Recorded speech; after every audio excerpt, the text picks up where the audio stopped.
Moja kati ya changamoto za afya ya akili ni uoga. Uoga ni changamoto kubwa sana ya akili, na tunaita changamoto kama inadumu kwa muda mrefu sana wala haikuachii. Lakini kama inakaa kwa muda mfupi na inaondoka, hiyo sio changamoto ya afya ya akili. Ni hali ya kawaida ya mwanadamu kuogopa. Lakini sasa kama wewe kitu unakiogopa kila siku maisha yako yote, hiyo tayari ni changamoto ya afya ya akili. Na akili inafanya mekanizmu moja ambayo unaweza ukashangaa. Uoga ina tabia ya kuhudumia kitu kikakua mpaka kikafikia kuwa kikubwa na cha kutisha. Sasa kama ni kitu kizuri, akili itakikuza kitakuwa kizuri zaidi. Lakini kama ni kibaya, basi kitakuwa na kitakuwa kibaya zaidi. Kwa hiyo sasa akili inaweza kuhudumia uoga mpaka ukao mbaya. Kwa kila kitu unachotaka kufanya, utakuwa unaogopa kukifanya.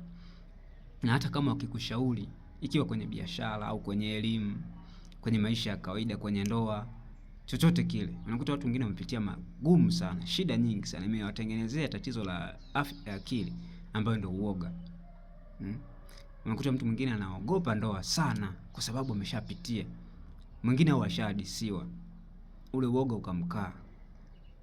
Mwingine anakuwa amehadisiwa biashara jinsi ilivyo na changamoto zake, kwa hajawahi ingia au amewahi ingia, lakini anatengeneza tatizo la uoga. Kwa hiyo uoga unaweza kukuzuia usifike popote pale wala usifanye chochote kile cha msingi. Hebu angalia kipi unachoogopa na kwa nini unakiogopa, na tafuta suluhisho. Kitu kizuri zaidi ni kujifunza na kujua namna ya kutatua migogoro yako ya nafsi na migogoro inayokuzunguka baina ya wewe na watu wengine, ili isikutengenezee uoga katika mambo mengi ambayo unatamani kuyafikia.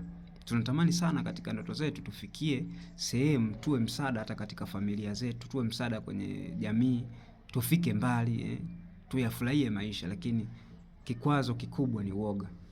Nilifikiria hilo kisha uangalie namna gani ya kulitatua.